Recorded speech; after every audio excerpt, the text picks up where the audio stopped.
జై శ్రీ మాతాజీ. ఈస్టర్ పూజ. శ్రీ మాతాజీ సందేశము, కోల్కతా, 14/4/1996. आज हम लोग ईस्टर की पूजा कर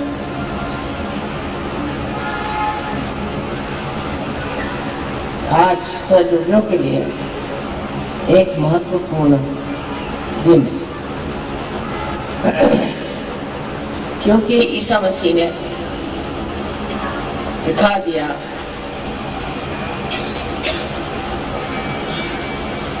कि मानव का उत्थान हो सकता है और उस उत्थान के लिए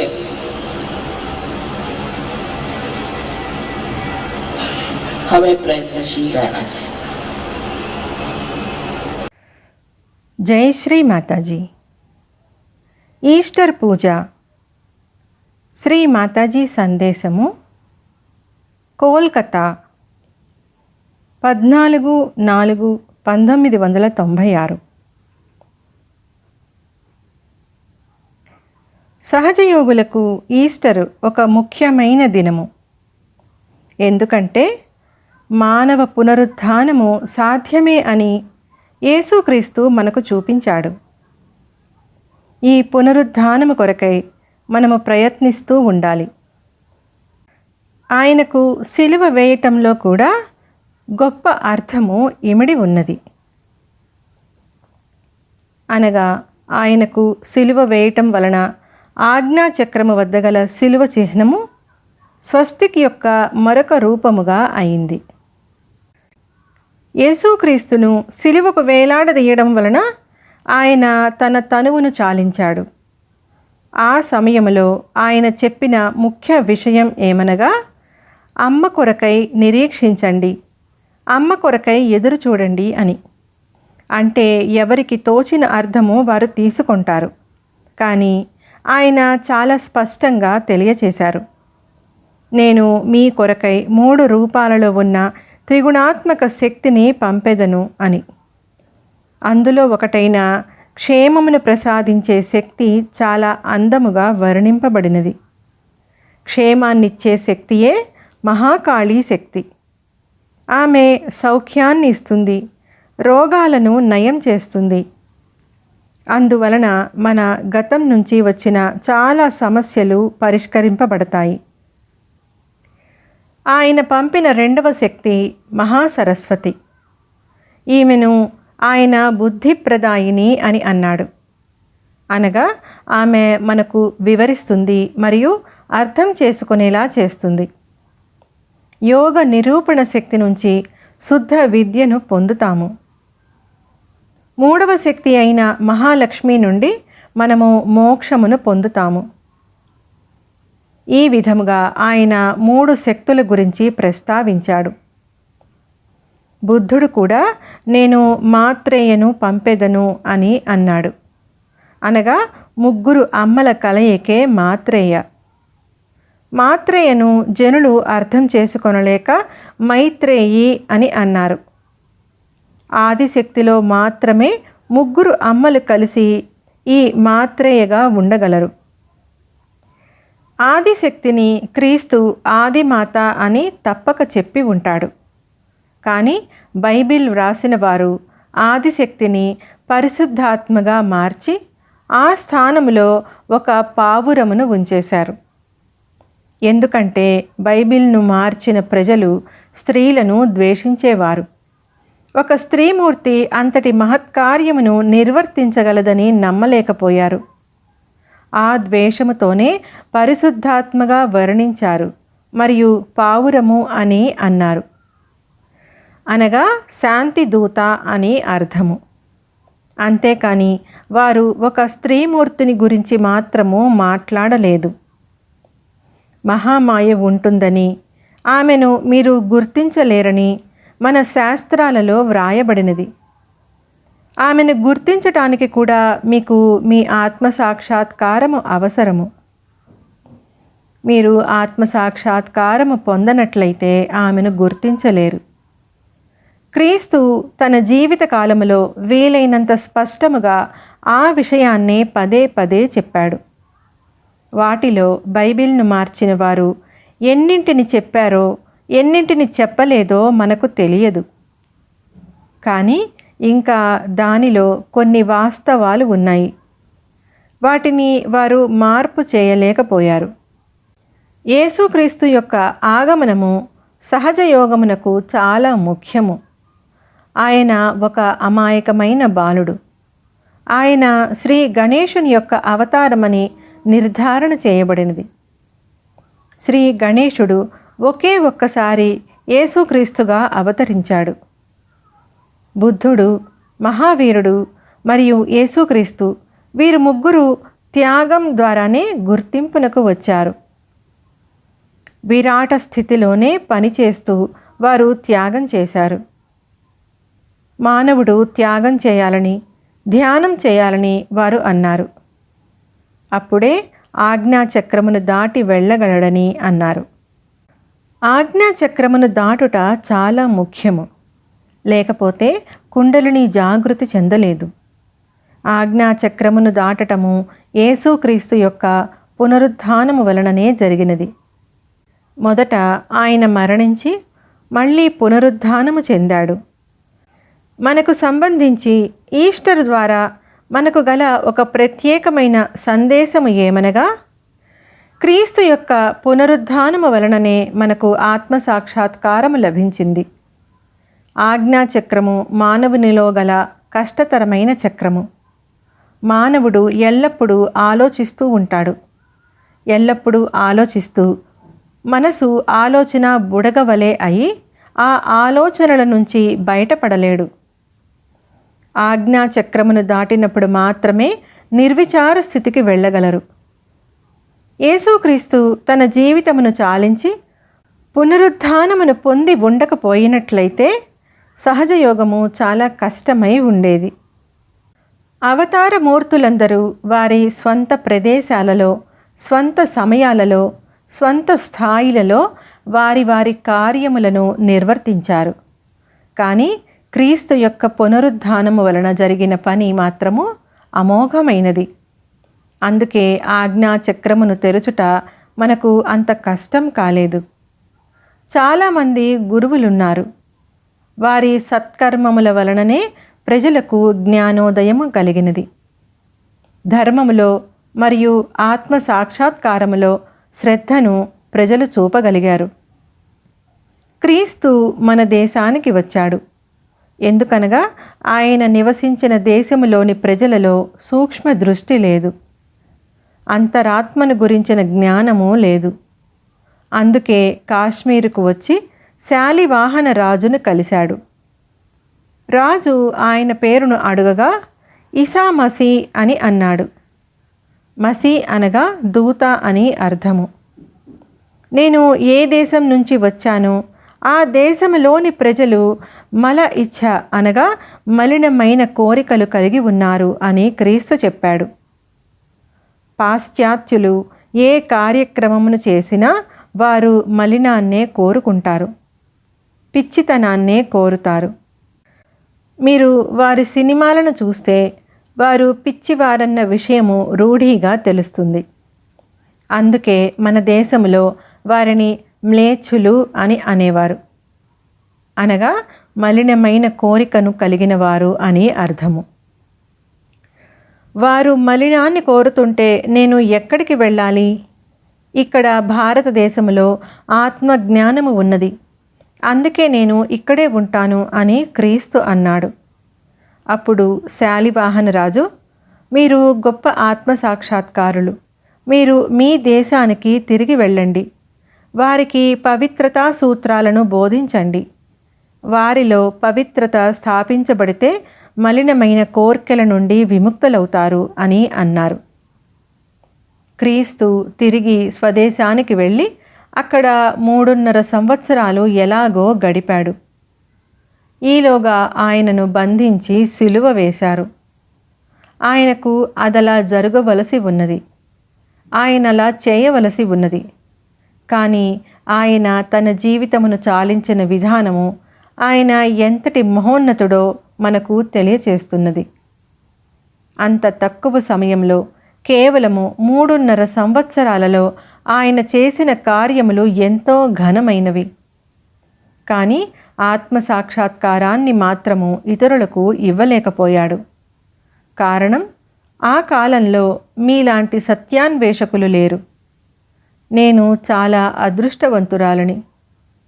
ఆత్మసాక్షాత్కారానికి ముందు చేయవలసినదంతా ఆయనచే చేయబడినది. ఈ జన్మ తరువాత మరొక జన్మ ఉన్నదని ప్రజలు తెలుసుకున్నారు. మీరు మళ్ళీ జన్మించవలసి ఉన్నదని ఆయన అన్నాడు. పునర్జన్మ గురించి వారికి తెలియచేశాడు. గుడ్డు నుండి పక్షి వచ్చినట్లుగా ఇంకో జన్మ కలదని, అది పరిణామము చెంది శక్తివంతమైన తరువాత ఎగురగలిగి ప్రపంచంలో ఎక్కడికైనా వెళ్ళగలదు అని కూడా తెలియచేశాడు. అది అంతటి శక్తిని పొందుతుంది. సైబీరియా నుండి భారతదేశానికి అంతటి దూరము పక్షులు ఎగిరి వలస రావటము మీకు తెలిసే ఉంటుంది. అవి శీతాకాలంలో ఇక్కడికి వచ్చి ఎండాకాలంలో తిరిగి అక్కడికి వెళ్ళిపోతాయి. వాటికి రాడార్లు కానీ విమానాలు కానీ లేవు. మరి అవి ఎలా వస్తాయి? అవి తాము రావలసిన సరస్సునికే క్రితంసారి వచ్చిన చోటుకే తమ పిల్లలతో సహా వస్తాయి. కొందరు శాస్త్రజ్ఞులు ఒకసారి వాటి పిల్లలని అక్కడే దాచేసి ప్రయోగం చేశారు. అయితే తిరిగి ఎలాగోలా తమ పిల్లల్ని చేరగలిగాయి. కొన్ని తల్లి పక్షులు తమ పిల్లల దగ్గరికి చేరకపోగా ఆ పిల్లలు ఎగిరి భారతదేశానికి రాగలిగినవి. వాటికెవరూ చెప్పేవారు లేరు. అయినా అవి తమ మిగతా పక్షుల్ని చేరుకోగలిగాయి. అందుకే ఈ విధంగా పరమ చైతన్యము చాలా చక్కగా పకడ్బందీగా ఏర్పాటు చేయడం వలన మనకు పునర్జన్మ లభిస్తుంది. నేను దీనిని వికసించే కాలము అని అంటాను. ఇక్కడ కూర్చున్న వారిలో చాలామంది ఇంతకు పూర్వము కొన్ని వేల పర్యాయాలు వేరే ఇతర అనేక ప్రాంతాలలోనూ ఉన్నారు. క్రీస్తుకు పూర్వము ఆత్మసాక్షాత్కారం అంటే ఏమిటో, ఆత్మసాక్షాత్కారము ఎందుకు పొందాలో తెలిసిన వారు చాలా అరుదు. మన దేశంలో ఈనాడు కూడా దీనిని గురించి అర్థం చేసుకొనలేని అంధులున్నారు. కానీ మహాత్ములు ఈ దేశంలో ఉండటం వలన ప్రజలకు దీనిని గురించి తెలియటం జరిగింది. మనము పునర్జన్మ పొందాలని, మనల్ని మనం తెలుసుకోవాలని ఆ మహాత్ములు తెలియచేశారు. సూఫీలు కూడా ఇదే చెప్పారు. అంతేకాక అన్ని శాస్త్రాలు, అన్ని మతాలు కూడా ఇదే విషయాన్ని చెప్పాయి. మనకు ఈరోజు ఎంతో శుభప్రదమైనది. ఎందుకంటే ఈరోజు బెంగాల్ వారి నూతన సంవత్సరము. కనుక మనము బెంగాల్ యొక్క పునరుద్ధానము గురించి మాట్లాడుకొనవచ్చును. మనము ఈరోజు బెంగాల్లో ఈస్టర్ పూజ జరుపుకుంటున్నాము. కావున తప్పకుండా బెంగాల్కు ప్రయోజనం చేకూరుతుంది. ఇక్కడి సంస్కృతి, నాగరికత, ఇక్కడి స్వాతంత్ర సమరయోధులు, గొప్ప సాధువులు, భారతదేశాన్ని ఉన్నత స్థాయిలో నిలిపిన వారున్నటువంటి బెంగాల్లో ప్రస్తుత ప్రజలు ఎక్కడి నుంచి ఎక్కడకు వెళ్తున్నారు? పాశ్చాత్యుల పాలన ముగిసింది. వారు వెనక్కి వెళ్ళిపోయారు. కానీ మనం ఇంకా పాశ్చాత్య పోకడలను అనుసరిస్తూనే ఉన్నాము. వారి పరిస్థితి ఏమిటి, ఏమి సాధించారో మనకు తెలియదు. చాలామంది క్రైస్తవులు యేసుక్రీస్తు ఇంగ్లాండులో పుట్టాడని, ధోతీ కట్టుకునేవారు హిందువులని అనుకుంటారు. ఇలాంటి ఎన్నో ఊహాగానాలు మన బుర్రలో కూర్చున్నాయి. అంతేకాక ఆంగ్లేయులు క్రీస్తును బాగా అర్థం చేసుకుంటారని మనం అనుకుంటాము. మన సంస్కృతి, ఆలోచన, రుజు ప్రవర్తన, మన వైఖరి చాలా సూక్ష్మమని వారిప్పుడు అర్థం చేసుకున్నారు. ఇలాంటి వారు సహజ యోగంలోనికి చాలా సులభంగా రావటాన్ని మీరు చూశారు. సహజ యోగులంతా ఎక్కువగా సామూహికంగా ఉండటానికి ప్రయత్నించాలి. మరియు పునరుత్థాన సందేశాన్ని అంతటా వ్యాపింపచేయాలి. లేకుంటే ఇప్పుడు మీ దేశము, అందులో ఉన్న మీ రాష్ట్రము, దాని యొక్క పరిస్థితి అభివృద్ధి చెందదు. కానీ మనలోని మార్పు ద్వారా, ఆత్మజ్ఞానము ద్వారా మాత్రమే మెరుగుపడుతుంది. మనలో ఎంతమందిమి సహజయోగం గురించి మాట్లాడుతున్నామనేది ప్రతి ఒక్కరూ ఆలోచించాలి. యేసుక్రీస్తు ఒక్కడే ఉన్నాడు. ఆయనకు తోడుగా ఎవ్వరూ లేరు. ఆయనకు కేవలము 12 మంది శిష్యులు మాత్రమే ఉన్నారు. అందులో కొంతమంది అటు ఇటుగా అసంపూర్ణ హృదయంతో అయిష్టంగానే ఉన్నారు. అయినను ఆ కొద్ది మందితో ఎంతో ముఖ్యమైన పునరుత్థాన సందేశమును అందించాడు. ఆయన సందేశమును మనము బయట నుంచే చూడగలుగుతున్నాము. కానీ వాస్తవానికి అది మనలో కూడా అంతర్గతంగా పనిచేయాలి.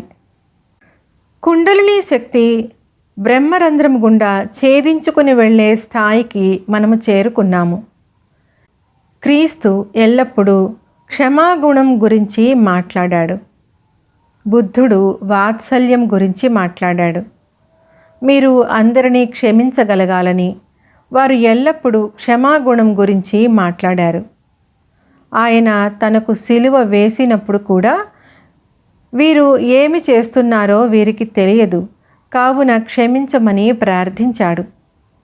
ఆ స్థితిలో ఆయన శరీరం గుండా మేకులు గుచ్చినప్పుడు, ముళ్ళ కిరీటమును ఆయన శిరస్సు మీద ఉంచినప్పుడు కూడా అంతే ప్రేమతో వీరు ఏమి చేస్తున్నారో వీరికి తెలియదు, కావున క్షమించుము అని ప్రార్థించాడు. సహజయోగములో ఎవరైనా ఏదైనా తప్పిదము చేసినచో నేను కలత చెందుతాను. ఒకవైపు క్రీస్తు ఉంటే ఇంకోవైపున శ్రీ గణేశుడు, హనుమంతుడు మరియు భైరవనాథుడు ఉన్నారు. తప్పు చేసిన వారు వీరి నలుగురి నుండి తప్పించుకొనలేరు. ఎవరైనా పనిలో కానీ డబ్బు విషయంలో కానీ ఏ చిన్న పొరపాట్లు చేసినా వారికి ఏ హాని జరగకుండా నేను సదా రక్షిస్తూ ఉంటాను. తెల్లటి కాగితం మీద ఏదైనా మరక పడితే ఆ కాగితంపై మచ్చ బహిర్గతం అవుతుంది. అదేవిధంగా సహజయోగము మిమ్ములను పరమ పవిత్రులుగా చేస్తుంది. కానీ మీలో ఏదైనా లోపము ఉంటే బహిరంగపరుస్తుంది. మీకు తెలియకుండానే మీలోని లోపము బహిర్గతమై ఒక్కసారిగా పట్టుబడి మీరు ఏ విధంగా శిక్షింపబడతారో కూడా తెలియదు. ఇందులోని ఇబ్బంది ఇదే. ఆ కాలంలో ఆయన తన ప్రాణాలను అర్పించుకున్నాడు. నా గురించి మీరు ఏమన్నా పర్వాలేదు, కానీ ఆదిశక్తికి వ్యతిరేకంగా ఏమైనా మాట్లాడితే మాత్రము నాకన్నా చెడ్డవాడు ఇంకొకడు ఉండడు అని ఆయన అన్నారు. మానవులు ఎన్నో తప్పులు చేయడం నేను చూస్తున్నాను. ఆ తప్పులను వారు దిద్దుకొనలేరు. మీరు నన్ను మీ అమ్మగా భావిస్తే మీ భావాలను గౌరవిస్తాను. ఒకవేళ నన్ను బాధపడేటట్లు చేసినా బాధపడను, ఎందుకంటే మీరు నన్ను అమ్మా అని పిలుస్తున్నారు. ఈ ప్రజలు ఇదంతా అర్థం చేసుకొనరు. మనము పునరుద్ధానము పొందినట్లయితే ఒకటి గుర్తుంచుకోవాలి. ఇదంతా మన యొక్క గత జన్మల్లోని అంకిత భావము, చాలా కష్టించి పనిచేయడము, పొందిన గౌరవము మొదలగు వాటి యొక్క పుణ్య ఫలితమే మనం ఇప్పుడు పొందిన పునర్జన్మ, అనగా ఆత్మ సాక్షాత్కారము. ఈ జన్మలో ప్రత్యేకమైన ఈ ఆశీర్వాదమును పొందినప్పుడు ప్రజలు దేనినైతే పొందలేమని అన్నారో దానిని పొందినప్పుడు మీరు ఏ తప్పు చేయకుండా జాగ్రత్త వహించాలి. మీరు ఏ తప్పులు చేయకూడదు. ఒకవేళ చేసినట్లయితే మీలోని పవిత్రతను మీరు కోల్పోవుదురు. నేను మిమ్మల్ని భయపెట్టడం లేదు, కానీ మీకు సత్యమును తెలియచేస్తున్నాను. మీరు ఏమి చేసినా గొప్ప ప్రేమతో, ఆనందముతో చేయాలి. ఇందులో మిమ్మల్ని ఎవరైనా బాధ పెట్టనూవచ్చు, కానీ బాధపడకండి. ఎంతకాలమని వారు బాధ పెడతారు? మిమ్మల్ని బాధ పెట్టేవాడే చివరికి చక్కబడతాడు. అందుకే ఏ స్థాయిలోనైనా, ఏ ప్రదేశంలోనైనా మీరు సహజయోగి అనే విషయాన్ని మర్చిపోవద్దు. ఇక ఎవరైనా మిమ్మల్ని బాధ పెట్టినా బాధపడవలసినది ఏమీ లేదు. ఒకవేళ బాధపడవలసి వస్తే, ఓ భగవంతుడా, ఇతన్ని రక్షించు, ఇతనికి ఏమవుతుందో ఏమో మరి అని రక్షించమని కోరుకోండి. ఎందుకనగా మీరు భగవత్ సామ్రాజ్యములో ఉన్నారన్న విషయాన్ని మనసులో ఉంచుకొని మీరు ఇప్పుడు ఒంటరి వారు కారన్న విషయమును తెలుసుకోవాలి. మీరు సంపూర్ణమైన రక్షణలో ఉన్నారు. సంపూర్ణ రక్షణలో ఉన్నప్పుడు మీరెందుకు బాధపడతారు? యేసుక్రీస్తు శిలువపై ఉన్నప్పుడు ఆయన బాధపడలేదు. మీరు చాలా ఉన్నతమైన స్థాయిలో ఉన్నారు. సమస్యలు మీ ముందు ఆడిస్తూ ఉంటాయి. కానీ మీరు మాత్రము అటువైపు చూడకండి. మీరు ఎల్లవేళలా సమస్యల గురించి ఆలోచిస్తూ ఉంటే మీలో ఏదో లోపమున్నదని అర్థం చేసుకొని ఆత్మ పరిశీలన చేసుకొనవలెను. మీరు సహజయోగులని, మీలో శాంతికి ఆధారము, ధైర్యము మీకుంటుందని అర్థం చేసుకుంటారు. మీరేమియూ మాట్లాడనక్కరలేదు, కొట్లాడనక్కరలేదు, మరియు ఏమీ చేయవలసిన పని లేదు. కేవలము నిశ్శబ్దముగా ఉండండి, అంటే ఏమీ చేయకుండా ఉండండి. మీరు ఏమీ చేయక నిశ్శబ్దంగా ఉంటే పరమ చైతన్యమే అన్నీ చూసుకుంటుంది. ఇవన్నీ ఒకదానికన్నా మరొకటి బలీయమైనవి. ఒకవేళ దోషము మీలోనే ఉన్నట్లయితే మిమ్మల్ని చక్కబరుచుకోమని సూచిస్తుంది. యేసుక్రీస్తు 35 సంవత్సరాల అతి తక్కువ జీవితకాలంలో ఆయన ఎలా పర్యటిస్తూ భారతదేశానికి వచ్చాడో, ఆయన ఎంతటి ఘనకార్యము చేశాడో మనం ఈనాడు తెలుసుకోవలసి ఉన్నది. ఆయన పేరు చెప్పుకొని ఎంతోమంది, ఎన్నో సంస్థలు అది చేశాము, ఇది చేశామని చెప్తున్నారు. ఇదంతా వాస్తవం కాదు. ఆయన మాటలను కూడా అపవిత్రమైన వాటిగా వక్రీకరించారు. ఈ ఆడంబరమైన మతములో మీరు చూడటానికి అంత గొప్పదనము ఏమీ లేదు. వారు దాచిన వజ్రము మీలోనే ప్రకాశిస్తూ ఉంది. అది మీ యొక్క ఆజ్ఞలో పొందుపరచబడి ఉన్నది.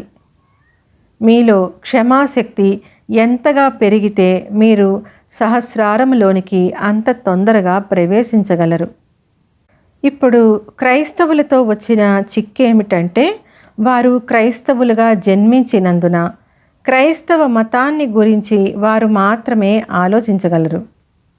నీవు దేవుని పేరు మీద చనిపోయినట్లయితే, దేవుని కొరకే తనువు చాలించినట్లయితే, ఇప్పుడు 500 సంవత్సరముల తరువాత సమాధి నుండి ఏమి వస్తుందో కాస్త ఆలోచించండి. నీవు పూడ్చబడి పునరుద్ధానమైన తరువాత నీ ఎముకలు మాత్రమే లభిస్తాయి. చాలామంది గుడ్డిగా నమ్ముతారు. ఈ నమ్మకము ఎంత బలమైనదైనదంటే, నా దగ్గరికి కొంతమంది బోస్నియా దేశము నుండి వచ్చారు.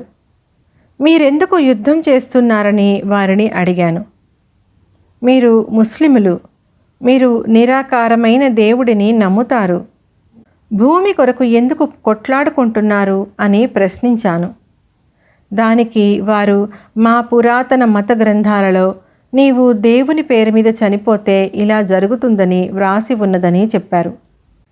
ఇందులో దేవుని పేరు ఎక్కడుందో కాస్త చెప్పండి మొదట. రెండవది హిందువులకు శ్రీకృష్ణుడు, శివుడు మాత్రమే తెలుసు. మీరు ఇప్పుడు దీనికంతటికీ అతీతంగా దూరంగా ఉన్నారు. మీరు సూఫీలైపోయారు. ప్రతి దానిలో సత్యమును చూడండి, దానిలోని సారమును చూడండి. అసత్యములైనవెన్నో ఈ మతాలలో ఉన్నాయి. ఉదాహరణకు క్రైస్తవ మతాన్ని, ఇస్లాం మతాన్ని తీసుకుందాము. చనిపోయినప్పుడు పూడ్చిపెట్టాలని వారు నమ్ముతారు. పునర్జన్మ పొందినప్పుడు ఈ దేహము సమాధిలో నుండి వస్తుందని, పునర్జన్మ లభిస్తుందని నమ్ముతారు. ఒకవేళ చనిపోయి 500 సంవత్సరముల తరువాత పునర్జన్మ పొందితే నీ సమాధి నుండి ఏమి వస్తుంది? శ్మశానములోని ఈ గోరీల నుండి దయ్యాలు వస్తాయి. మన శాస్త్రములు నిజమైనవి. చనిపోయిన తరువాత ఆత్మ బయటకు వచ్చి ఇంకో శరీరములో ప్రవేశిస్తుంది. కానీ 500 సంవత్సరముల తరువాత పునర్జన్మ పొందటం అనేది పూర్తిగా మూర్ఖత్వం అవుతుంది. అందువలననే అంతటా కొట్లాటలు, యుద్ధాలు జరుగుతున్నాయి. ఈరోజు ఇజ్రాయిల్లో జరుగుతుంది, రేపు మరొక చోట జరుగుతుంది. మీరు ఎక్కడికి వెళ్ళినా మతం పేరుతో కొట్లాటలు జరుగుతున్నాయి. ఏ మతము వేరైనది కాదని, అవన్నీ ఒకదానికొకటి ముడిపడి ఉన్నాయన్నది తేటతెల్లమైనదని అందరూ అన్నారు. అయితే ఈ కలహాలు ఎందుకనగా కొంతమంది ధర్మ మార్తాండులు మేమే జవాబుదారీ అని అనుకొని ఇవన్నీ చేస్తుంటారు.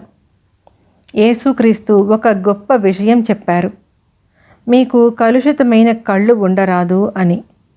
ఇది చాలా సూక్ష్మమైన విషయం. కలుషత్వమే కాక కలుషితమైన కళ్ళు కూడా ఉండకూడదన్నాడు. పశ్చిమ దేశస్థులు అటు ఇటు చూస్తూ ఉంటారు. ఎవరో పురుషుల్ని చూస్తూ ఉంటే ఇంకెవరో స్త్రీలను చూస్తూ ఉంటారు. ఇలాంటి తతంగమంతా జరుగుతూనే ఉంటుంది. క్రీస్తు అంత గొప్ప మాటలు చెప్తే ఆయన మాటల్ని ఎవరు విన్నారు? ఆయనను ఎవరు నమ్మారు? ఒక్కరూ వినలేదు, నమ్మలేదు. కారణం, వారు ఆత్మసాక్షాత్కారము పొందలేదు. వారు ఆత్మసాక్షాత్కారము పొందినట్లయితే వారి చిత్తము నిలకడగా ఉండి వారు పరిపూర్ణమైన శాంతిని పొంది నిరానందములో ఉండేవారు. కానీ యేసుక్రీస్తు చెప్పినదేమిటి? ఎంతగా చెప్పినప్పటికీ పశ్చిమ దేశాలలో ఈ రోగము అన్నిటికన్నా ఎక్కువగా ఉందంటే దీని నుంచి మనకేమి అర్థమవుతుంది? ఆయన ఏమి చెప్పినా మనము చేయలేకపోతున్నాము. ప్రతి ఒక్క ధర్మములోనూ ఇదే విధంగా ఉన్నది. ఏ ధర్మములోనైనా చెప్పిందొకటి అయితే చేసేది మరొకటి. దీనికి కారణమేమనగా వారు అర్ధరహితులు. అనగా వారు ఏమిటో వారికే తెలియక అర్థం లేకుండా ప్రవర్తిస్తూ ఉంటారు. ఒక ఆయన తను సిక్కును అని అంటాడు, కానీ సారా త్రాగుతాడు. ఇంకొక ఆయన క్రైస్తవుణ్ణి అని అంటాడు, కానీ చపలచిత్తమైన కళ్ళను కలిగి ఉంటాడు. మరొక ఆయన నేను జైనుని అంటాడు, కానీ ఆయనకు బట్టల దుకాణం ఉంటుంది. వారు ఏ పనైతే చేయకూడదో అదే చేస్తారు. దీనికి కారణం ఏమనగా ఆత్మసాక్షాత్కారము పొందిన తర్వాత మీ ఆత్మసాక్షాత్కారమును గౌరవించకపోయినచో అనేక సమస్యలు మీకే వస్తాయి. ఆత్మసాక్షాత్కారానికి ముందు ఈ సమస్యలను మీరు అనుభవించరు, కానీ ఇప్పుడు మీరు సున్నితులు అయ్యారు. అందుకే మనము ఇంత గొప్ప వరాన్ని పొందామని, తద్వారా ఎంతో సుందరమయులమయ్యామని అర్థం చేసుకోవాలి. యేసుక్రీస్తు తన సమాధి నుండి లేచినప్పుడు ఆయన ముఖము దేదీప్యమానంగా ప్రకాశిస్తూ ఉన్నది. ఆయన మాటలు మరెంతో అందంగా, మృదు మధురంగా మారినాయి. ఎంతో అర్థవంతంగా మాట్లాడినాడు. అదేవిధంగా ఆయన మనకు ఒక గొప్ప సహజయోగి. కానీ ఆయన ఏమీయూ పొంది ఉండలేదు. ఆయన అంతకు ముందే పొందాడు. మీ కొరకై, మీ ఆజ్ఞాచక్రము తెరువపడుట కొరకై ఆయన తన జీవితాన్ని త్యాగం చేశాడు. అహంకారం లాంటి దోషాలకు దూరంగా ఉండాలి. ఆత్మ పరిశీలన ద్వారా ఎందువలన నీకై నీవే గొప్పవాడినంటూ ఆలోచిస్తూ ఉన్నావో ఆ భగవంతునికి తెలుసునని నీవు అర్థం చేసుకోగలుగుతావు. సహజయోగంలో వైవాహిక జీవితానికి సంపూర్ణ అనుమతి ఉన్నది. యేసుక్రీస్తు తనకు అవసరం లేనందున వివాహము చేసుకొనకపోయినా సహజయోగములో పరిపూర్ణముగా ప్రతి దానికి అవకాశం ఉంది. ఈ అనుమతి వలననే బాహ్యంగా మామూలు మనిషి వలె నివసించిన అంతర్గతంగా మామూలు మనిషి కంటే ఉన్నతంగా ఉంటావు. యేసుక్రీస్తుకు తన ప్రత్యేకత గురించి తనకు ఎలా తెలుసో అలాగే మీ ప్రత్యేకత గురించి మీరు అవగాహన కలిగి ఉన్నారు. అయితే సూఫీలకు వారి ప్రత్యేకత గురించి వారికి ఎరుక ఉంది. వీరొక్కరే అందరితో పోరాడి అందరి కొరకే మేలు చేశారు. మీకు ఎంతోమంది సోదర సోదరీమణులు ప్రపంచమంతటా ఉన్నారు. మీలో మీకు ఎంత ఆత్మస్థైర్యం ఉండాలి. మీరు ఒక్కరు కాదు, ప్రతి ఒక్కరూ ఇదే చెప్తున్నారు. ప్రతి ఒక్కరూ ఒకే దానిని పొందారు. మీరు ఎప్పుడైతే ఆత్మ సాక్షాత్కారము పొందారో దాని యొక్క ప్రాముఖ్యతను అర్థం చేసుకోవాలి. దీనికన్నా విలువైనది ఏదీ లేదు. కలకత్తాలో చాలా సహజయోగా పని నిర్వర్తించబడినందువలన నేను చాలా సంతోషిస్తున్నాను. ఇక్కడ చాలామంది సహజయోగులున్నారు. వీరందరి మధ్య ప్రేమ వాత్సల్యము అపారంగా ఉంది. వీరి మధ్య కొట్లాటలు కానీ అభిప్రాయ భేదాలు కానీ లేవు. ఇది చాలా గొప్ప విషయము. ఈ విషయములో దేవి యొక్క ప్రత్యేకమైన ఆశీర్వాదము పొంది ఇక్కడ వారు సహజయోగాన్ని స్వీకరించి అందులో ఉంటూ ఉన్నారని అనుకుంటున్నాను. మహిళలు కూడా పురుషుల్లాగానే సహజయోగా పని చెయ్యాలి. సహజయోగము ఇక్కడ అన్ని వైపులా వ్యాపించినప్పుడు బెంగాల్ ఎంతో అందమైన ప్రదేశంగా మారటాన్ని మీరు చూస్తారు. భగవంతుడు మిమ్మల్ని ఆశీర్వదించుగాక. జై శ్రీ మాతాజీ.